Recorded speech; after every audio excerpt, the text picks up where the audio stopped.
Assalamualaikum. Waalaikumsalam.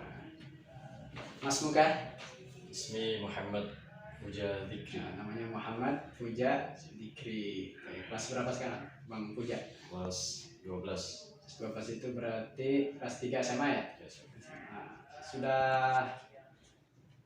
selesai hafalan 30 juz? Alhamdulillah. Masya Allah. Dalam waktu berapa lama tuh? Kurang lebih 1,5 tahun. 1,5 tahun ya, Masya Allah. Itu bisa menghafal cepat seperti itu pakai metode apa? Metode kuantum. Talaki kuantum Quran gitu ya, Kiki gitu ya. Oke. Itu adalah program di pondok apa namanya? Pondok Tahfiz Baitul. Pondok Tahfiz Baitul Fat yang metodenya talaki kuantum Quran, Kiki gitu ya. Baik, dalam hal ini Anda ingin sedikit wawancara untuk data penelitian di tugas terakhir ya, yaitu pembuatan atau penyusunan tesis yang ditugaskan dari kampus. Berapa yang ditanyakan perihal metode tadi. Yang pertama, selama ya Bang Puja ini menghafal Quran dengan talaki kuantum ini, apakah metode talaki kuantum Quran ini sudah tepat? Alhamdulillah selama ini diterapkan dengan cara menghafal sehari-hari. Alhamdulillah sudah tepat. Baik. Apa yang dirasakan ketika menggunakan metode talaki Quran dalam menghafal Quran? Apakah lebih cepat atau mungkin malah lambat? Dalam menggunakan metode ini cepat ketika hafalan itu mudah diingat dan susah lupa. Mudah hafal, susah lupa. Masya Allah. Faktor apa sajakah yang membuat hafalan itu menjadi susah lupa atau permanen atau mungkin? Itu apa aja faktornya? Faktornya karena menghafal dengan teknik ini menggunakan 3 faktor ini. Yang pertama dari otak kanan, kedua otak kiri, dan ketiga disambung juga oleh hati. Menyatukan hatinya. Masya Allah. Otak kanan berfungsi untuk visual berarti ya? Visual, jadi dibayangkan ya, hafalannya dibayangkan, diceritakan. Otak kiri untuk merekamnya, hati untuk menyatukannya, memahami makna. Berarti menghafal dengan arti. Tadaburinya ya. Tadaburi dengan arti per kata ya, per ayat gitu ya. Terakhir, mungkin ini untuk pelengkapan data. Tadi faktor-faktor yang mempengaruhi, yang sekarang konstruksi apa sajakah yang dibangun oleh metode talaki Quran ini? Apa aja konstruksinya? Konstruksinya yang pertama ada mind mapping, kedua ada baby reading, yang ketiga ada public speaking, yang keempat fun theory. Bisa diberikan contoh satu-satu, misalnya mind mapping itu kayak gimana cara belajar? Mind mapping membuat kita menggambarkan di otak sendiri. Kita petakan. Rumusnya apa rumusnya? Biasanya bayangkan gitu ya. Bayangkan, studi ceritakan. Bayangkan, ceritakan. Kemudian kalau baby reading itu apa maksudnya? Contohnya kayak gimana? Baby reading di talaki seperti menghafal tanpa mushaf ya? Bisa. Jadi si santri itu ngikutin kalimat atau bacaan yang dibacakan oleh gurunya. Jadi bisa menghafal tanpa mushaf. Ini luar biasa ya. Metode talaki Quran ini bisa menghafal tanpa mushaf. Maksudnya adalah menghafalnya langsung melihat guru gitu ya, ngikutin guru. Kemudian apa tadi? Public speaking. Nah ini pernah dipraktekkan kayak gimana prakteknya? Public speaking kan yang di naluri Ustadz tuh kalau ada public speaking kayak menghafalnya tuh praktek ya, menghafal ke orang lain mungkin gitu ya. Public speaking. Nah, Seperti apa coba sedikit diberikan gambaran cara praktek public speaking. Public speaking seperti guru mentas gitu maksudnya. Nah, nanti kita yang berikan, ajarkan ke yang lain ya. Kita bisa mengajarkan yang lain. Gimana tuh dalam menyampaikan itu sulit diterima atau susah atau mudah diterima sama yang lain? Tergantung murid biasanya. Tergantung orangnya. Namun secara keseluruhan bisa mudah ya. biasa. Terakhir apa tadi? Fun teori. Fun teori kalau dari sisi bahasa kan fun itu artinya senang ya, teori yang menyenangkan. Contohnya itu kayak gimana? Menghafal Quran tapi dengan menyenangkan. Bisa menghafal di outdoor. Oh, sambil berjalan gitu ya, sambil berlari gitu ya. Bisa sambil melakukan kegiatan dengan dibarengi sama menghafal. Apa ada pernah dipraktekkan di mana, kegiatan apa? Dulu di pondok Baitul Fat pernah. Di camp Quran ada camp Quran. Nah, salah satunya camp Quran. Kayak gimana coba disampaikan? Kita menghafal pernah di air terjun, sambil jalan, sambil kita hiking, sambil menghafal. Buat kelompok-kelompok apa pos gitu? Ada ada per kelompok diisi beberapa orang. Nah, di situ nanti ada posnya diisi oleh ustadz. Setiap posnya ada ustadznya. Ada yang ngetes misalnya. Baik. Itu bisa membuat hafalan jadi fun gitu ya. Jadi menyenangkan. Baik. Setahu peneliti, talaki ini merupakan metodenya Rasulullah, betul ya? Metodenya Rasulullah, di mana ketika Jibril mengajarkan hafalan Quran ke Rasulullah, itu langsung ditalaki oleh Jibril. Berarti ini juga sama juga dengan metode Jibril ya, yang dipakai oleh Rasulullah. Dan semua berarti ini ngambil dari Rasulullah berarti ya. Kayak tadi menghafal sambil berlari, bagaimana Rasulullah dari Gua Hira lari ke rumahnya Khadijah dalam waktu menerima wahyu pertama gitu ya. Baik. Jadi pada intinya menghafal dengan metode terlatih Quran ini sudah tepat karena ini metodenya Rasulullah gitu. Baik. Berarti tidak ada lagi metode yang lebih baik kecuali metodenya Rasulullah gitu ya. Karena Rasulullah adalah guru yang terbaik. Ya, dan tidak ada lagi yang guru yang paling baik kecuali Rasulullah. Baik, terima kasih banyak waktunya. Semoga ilmunya bermanfaat dan tambah berkah ya hafalannya dan ilmunya, insya Allah menjadi bekal buat masa depan. Jazakallah khair. Assalamualaikum. Assalamualaikum. Waalaikumsalam. Gimana? Apa kabar? Kayak pahal. Dengan siapa ya? Ahmadi Sofyan. Siapa perang keras? Ahmadi Sofyan. Oh, Ahmadi Sofyan. Santri mana? Santri Baitul Fat. Pondok Tahfidz Baitul Fat. Beralamat di Parung Bogor. Parung Bogor. Baik. Pada kesempatan ini anak ada tugas ya dari kampus untuk wawancara dalam hal ini untuk data penelitian dalam penyusunan tesis di Universitas Islam At-Tahiriyah UNIAT Jakarta. Begini Bang siapa? Bang Sofyan. Bang Sofyan. Udah selesai hafalannya? Alhamdulillah. 30 juz berapa? 30 juz. Berapa lama itu? Waktu 1 tahun 3 bulan. Oh, Masya Allah, hampir 1 tahun 3 bulan. Masya Allah. Bisa sampai ke sini? Biar kita. Kok bisa cepat begitu? Pakai metode apa itu? Tadi talaki kuantum Quran. Oh, jadi di pondok Tahfidz Baitul Fat ini menggunakan metodenya dalam menghafal itu adalah metode talaki kuantum Quran. Hakiki ya. Selama memakai metode itu bagaimana hafalan itu? Apakah mudah hafal gitu? Lebih cepat atau gimana? Alhamdulillah kalau pakai metode tersebut bisa lebih cepat hafalnya. Dan susah juga lupa. Masya Allah ya. Mudah hafal, susah lupa. Susah lupa juga. sama berarti dengan tadi ya temannya. Dia mengatakan begitu. Jadi menghafal dengan talaki kuantum ini susah apa tadi?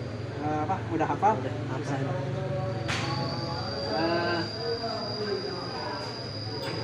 Itu metodenya itu kalau nggak salah ya, talaki itu kan metodenya Rasulullah ya.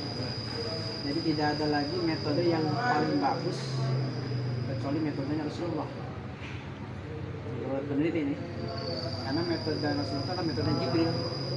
Kemudian diajarkan ketika Jibril mengajarkan kepada Nabi Muhammad SAW.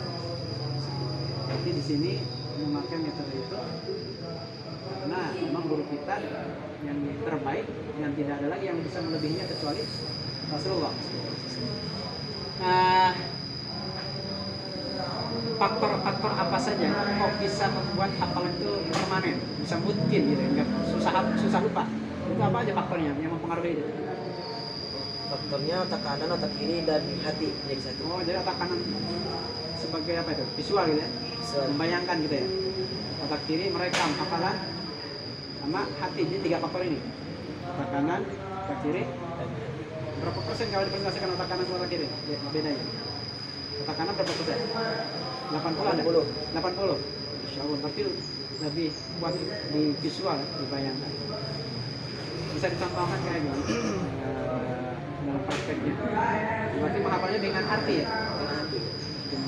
Coba, misalkan suruh anak jem misalnya, kayak gimana ngajarin? Coba, anak sebagai murid misalnya. Ngajarin, nalaki. Spesialnya disuruh ikutin. Mencontohkan bacaannya. Misalnya gini, wan najmi demi bintang, coba ikutin. Wan najmi demi bintang. Jadi berarti ini mengucapkan wan najmi, berarti bayangan sudah ke bintang. Kemudian ini merekam ya, yang kiri, set gitu ya, apa? Berarti ini ketika lupa kalimat ingat arti karena kebayang maknanya ya. Berarti ada cangkelannya kuat. Otak kanan, otak kiri, sama hati tadi. Hati itu berarti untuk menyimpan mentadaburi gitu ya. Talaki biasanya dalam talaki ini prakteknya pernah dipraktekkan di mana aja? Apakah di luar kelas atau di dalam kelas atau dua-duanya? Dua-duanya gimana pun. Oh gitu. Berarti ada semacam fun teori ya. Jadi menghafalnya dengan menyenangkan. Ada pernah dipraktekkan atau pernah ada kegiatan itu menghafal di luar? Pernah. Coba kayak gimana disampaikan? Kapan itu? Mungkin waktu ada camping itu atau ada reklam? Waktu camperan. Seperti apa coba diceritakan? Menghafal di luar kayak gimana? Santri diberikan materi dulu mungkin itu ya, ke materi, kemudian terus ke pos-pos itu apa gimana? Pertama talaki, kemudian santri menghafal, kemudian baru di start ke pos-pos. Setiap pos ada ininya, ada muhafidz, mengampunya. ada mentornya. Terus berarti ketika pos 1 mau ke pos 2 itu apa syaratnya? Harus lulus. Salah satunya atau per kelompok? Per kelompok semua. Jadi kalau ada salah satu anggota di kelompok tersebut belum lulus, berarti belum bisa melewati. Belum bisa lulus. Ke pos Harus berikutnya. ulang lagi. Itulah metodenya di drill ya, diputar-putar terus. Masya Allah, ini luar biasa. Ya mungkin sementara cara kita itu. Kalau untuk perojaahnya itu ada perojaah apa aja? Ada murojaah jama'i, yaitu biasanya itu dilakukan sebelum sholat rawatib biasanya. Kemudian ada murojaah yang mandiri sendiri-sendiri, itu kapan aja waktunya. Kemudian ada juga yang murojaah pasangan, yaitu waktunya setelah hadis biasanya. Jadi ada 3 waktu. Inti dari menghafal itu adalah murojaah. Itu setuju apa tidak? Setuju ya. Jadi inti dari menghafal adalah murojaah. Insya Allah semoga berkah. Demikian dari anak yang Bang Sofian ya. Jazakallah khair. Assalamualaikum.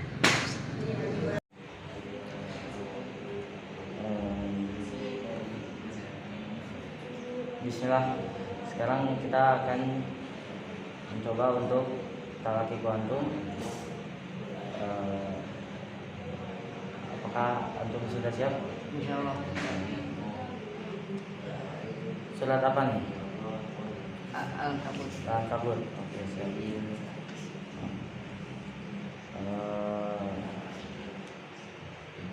A'udzu billahi minasy syaithanir rajim. Wala tujadilu ahlal kitabi illa billati hiya ahsan illa alladhina zalamu minhum wa qulu amanna billadhi unzila ilaina wa unzila ilaikum wa ilahuna wa ilahukum wahidu wa nahnu lahu muslimun. Lanjutkan. أعوذ بالله من الشيطان الرجيم وكذلك أنزلنا إليك الكتاب فالذين آتيناهم الكتاب يؤمنون به ومن هؤلاء من يؤمن به وما يجحد بآياتنا إلا الكافرون. Sekarang maju 3 ayat.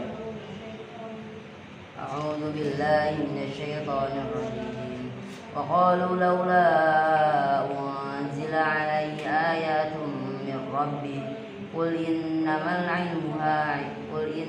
الآيات عند الله وإنما أنا نذير مبين. Insyaallah.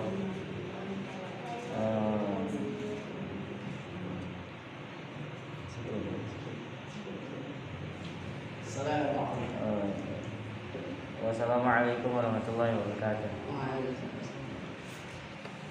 Boleh mengganggu waktunya? Assalamualaikum. Waalaikumsalam. Dengan siapa? Zahran Abdullah. Zahran Abdullah ini. Oke.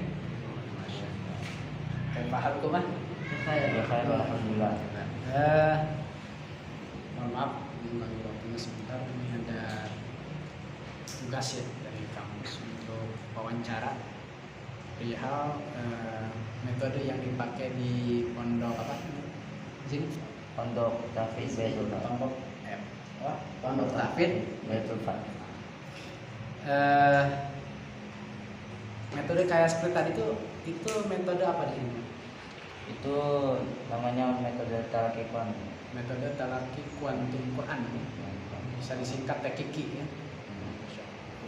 Tadi unik ya, bisa menghafalnya lompat ayat, pelipatan tadi 3 ayat. Itu bisa bebas ya, bisa keluar ayat 5 ayat bisa ya. Bisa maju, bisa mundur juga.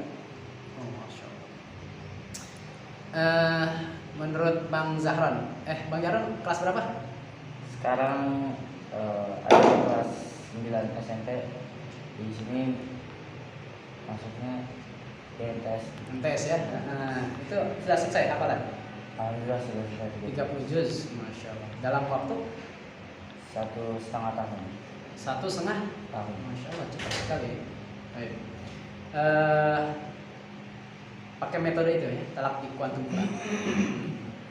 Menurut Bang Zahra menghafal ya selama 1,5 bisa menyelesaikan 30 juz dengan mungkin itu.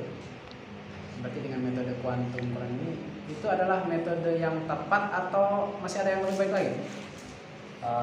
Untuk sekarang menurut Ana itu adalah metode yang tepat karena itu sangat membantu sekali.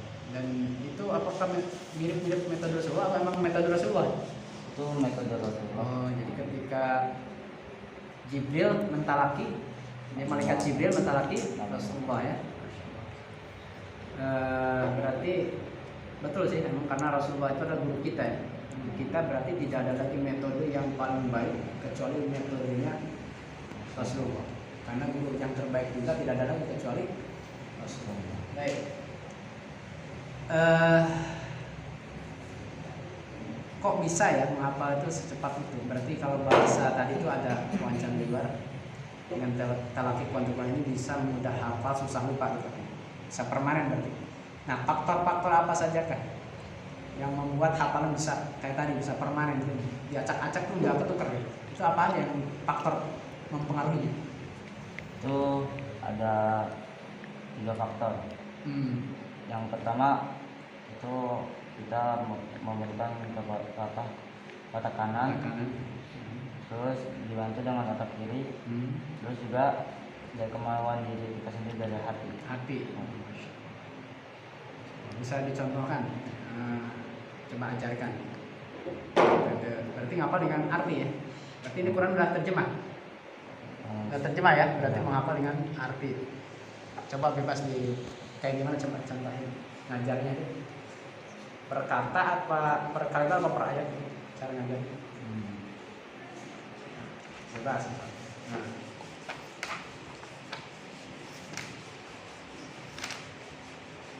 Coba berikan ayat ini. Ini coba tadi Bang Fikri, Rifki. Udah berapa jam Bang Rifki? 17, Masya Allah. Silakan. Wa'dallah la yukhlifullahu wa'dahu walakinna aktsarun nasi la ya'lamun. Wa'dallah, janji Allah, la ilaha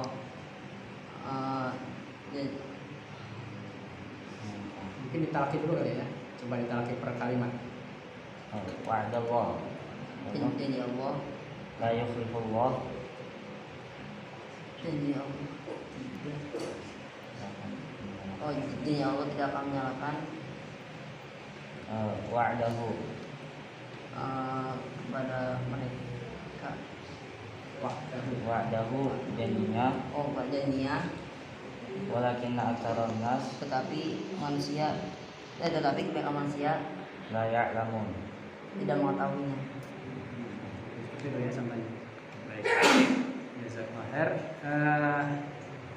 Cara murojaahnya itu ada murojaahnya nggak kita lakukan?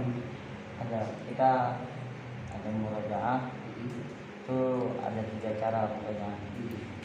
Yang pertama murojaah jama'i, itu kita sebelum sholat diharuskan membaca selembar dulu.